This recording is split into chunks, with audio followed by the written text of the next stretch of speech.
ಆರೈಕೆ. Oral care. ಬಾಯಿಯು ನಮ್ಮ ದೇಹದ ಅತ್ಯಂತ ಪ್ರಮುಖ ಅಂಗಗಳಲ್ಲಿ ಒಂದಾಗಿದೆ ಎಂದು ನಿಮಗೆ ತಿಳಿದಿದೆಯೇ?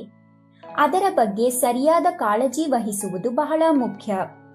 ದೈನಂದಿನ ಮೌಖಿಕ ನೈರ್ಮಲ್ಯವು ಹಲ್ಲುಗಳನ್ನು ಆರೋಗ್ಯಕರವಾಗಿಡುವುದಲ್ಲದೆ ಬಾಯಿಯನ್ನು ರೋಗಗಳಿಂದ ರಕ್ಷಿಸುತ್ತದೆ. ಇದನ್ನೇ ನಾವು ಓರಲ್ ಕೇರ್ ಎಂದು ಕರೆಯುತ್ತೇವೆ. ಅನಾರೋಗ್ಯದಿಂದ ಹಾಸಿಗೆ ಹಿಡಿದಿರುವ ರೋಗಿಗಳ ಮೌಖಿಕ ಆರೋಗ್ಯವನ್ನು ನೋಡಿಕೊಳ್ಳುವುದು ಒಬ್ಬ ನರ್ಸ್ನ ಜವಾಬ್ದಾರಿಯಾಗಿರುತ್ತದೆ. ನರ್ಸ್ 2 ರೀತಿಯ ರೋಗಿಗಳ ಮೌಖಿಕ ಆರೋಗ್ಯವನ್ನು ನೋಡಿಕೊಳ್ಳಬೇಕು: ಪ್ರಜ್ಞೆ ಇರುವವರು ಮತ್ತು ಪ್ರಜ್ಞಾಹೀನರು. ಬನ್ನಿ, ಮೊದಲು ಪ್ರಜ್ಞೆ ಇರುವ ರೋಗಿಗಳ ಮೌಖಿಕ ಆರೋಗ್ಯವನ್ನು ನೋಡಿಕೊಳ್ಳುವುದು ಹೇಗೆಂದು ತಿಳಿಯೋಣ. ಆರೈಕೆಗಾಗಿ ನಮಗೆ ಕೆಲವು ವಸ್ತುಗಳು ಬೇಕಾಗುತ್ತವೆ. ಆ ವಸ್ತುಗಳು ಯಾವುವು ಎಂದು ತಿಳಿಯೋಣ.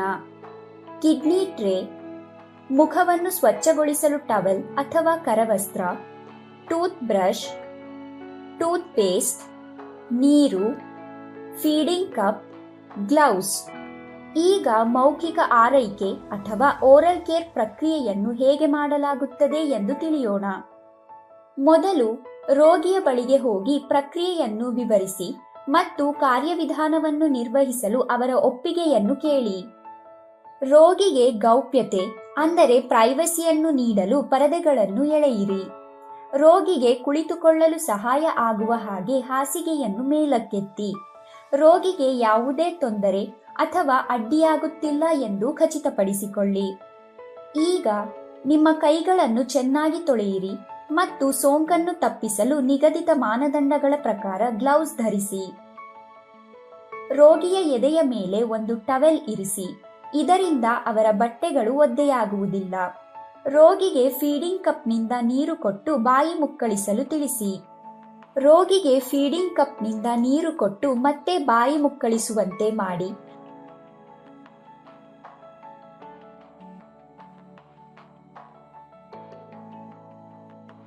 ಮತ್ತು ಹಲ್ಲುಜ್ಜುವ ಬ್ರಷ್ ಅನ್ನು ಸ್ವಚ್ಛಗೊಳಿಸಿ ಪಕ್ಕಕ್ಕೆ ಇರಿಸಿ. ಈಗ ಟವೆಲ್ ಅನ್ನು ಸ್ವಲ್ಪ ಒದ್ದೆ ಮಾಡಿ ರೋಗಿಯ ಮುಖವನ್ನು ಸ್ವಚ್ಛಗೊಳಿಸಿ. ಮುಖವನ್ನು ಸ್ವಚ್ಛಗೊಳಿಸುವಾಗ ನಿಮ್ಮ ಸ್ಪರ್ಶವು ಹಗುರವಾಗಿರಬೇಕು. ಮುಖವನ್ನು ಸ್ವಚ್ಛಗೊಳಿಸುವಾಗ ನಿಮ್ಮ ಸ್ಪರ್ಶವು ಹಗುರವಾಗಿರಬೇಕು. ರೋಗಿಯ ಮುಖವನ್ನು ತುಂಬಾ ಬಲವಾಗಿ ಉಜ್ಜಬಾರದೆಂಬುದನ್ನು ನೆನಪಿನಲ್ಲಿಡಿ. ಗ್ಲೌಸ್ ಕಳಚಿ ಮತ್ತು ರೋಗಿಯ ಬಳಿ ಇರುವ ಎಲ್ಲಾ ವಸ್ತುಗಳನ್ನು ತೆಗೆದುಹಾಕಿ ಮತ್ತು ಅವರಿಗೆ ವಿಶ್ರಾಂತಿ ನೀಡಿ. ಬನ್ನಿ, ಈಗ ನಾವು ಪ್ರಜ್ಞಾಹೀನ ರೋಗಿಯ ಬಾಯಿಯನ್ನು ಹೇಗೆ ಸ್ವಚ್ಛಗೊಳಿಸಬೇಕು ಮತ್ತು ಆರೈಕೆ ಮಾಡಬೇಕು ಎಂದು ತಿಳಿಯೋಣ. ಮೊದಲನೆಯದಾಗಿ, ಪ್ರಜ್ಞಾಹೀನ ರೋಗಿಯ ಮೌಖಿಕ ಆರೈಕೆಗೆ ನಮಗೆ ಯಾವ ಯಾವ ವಸ್ತುಗಳು ಬೇಕಾಗುತ್ತವೆ ಎಂಬುದನ್ನು ತಿಳಿಯೋಣ. ಮುಚ್ಚಳವಿರುವ ಟ್ರೇ, ಸಣ್ಣ ಮ್ಯಾಕಿಂಟಾಶ್, ಸಣ್ಣ ಟವೆಲ್ ಅಥವಾ napkin, bowl, artery forceps, mouth gag, plain dissecting forceps, tongue depressor, ನೀರು, potassium permanganate, paper bag, kidney tray, gloves, glycerin, cotton swab, gauze piece. ಬನ್ನಿ, ಈಗ ಈ ವಿಧಾನವನ್ನು ಹೇಗೆ ಮಾಡಲಾಗುತ್ತದೆ ಎಂದು ತಿಳಿಯೋಣ. ಮೊದಲನೆಯದಾಗಿ, ರೋಗಿಯನ್ನು ನೋಡಿಕೊಳ್ಳುವ ವ್ಯಕ್ತಿಗೆ ನೀವು ಈ ವಿಧಾನವನ್ನು ಮಾಡಲಿದ್ದೀರಿ ಎಂದು ಹೇಳಿ ಮತ್ತು ಅವರ ಒಪ್ಪಿಗೆಯನ್ನು ಕೇಳಿ. ರೋಗಿಗೆ ಗೌಪ್ಯತೆ ಅಂದರೆ ಪ್ರೈವಸಿಯನ್ನು ನೀಡಲು ಪರದೆಗಳನ್ನು ಎಳೆಯಿರಿ. ರೋಗಿಗೆ ಕುಳಿತುಕೊಳ್ಳಲು ಸಹಾಯ ಆಗುವ ಹಾಗೆ ಹಾಸಿಗೆಯನ್ನು ಮೇಲಕ್ಕೆತ್ತಿ. ರೋಗಿಗೆ ಯಾವುದೇ ತೊಂದರೆ ಅಥವಾ ಅಡ್ಡಿಯಾಗುತ್ತಿಲ್ಲ ಎಂದು ಖಚಿತಪಡಿಸಿಕೊಳ್ಳಿ. ಈಗ ನಿಮ್ಮ ಕೈಗಳನ್ನು ಚೆನ್ನಾಗಿ ತೊಳೆಯಿರಿ ಮತ್ತು ಸೋಂಕನ್ನು ತಪ್ಪಿಸಲು ಮಾನದಂಡದ ಪ್ರಕಾರ ಗ್ಲೌಸ್ ಇತ್ಯಾದಿಗಳನ್ನು ಧರಿಸಿ.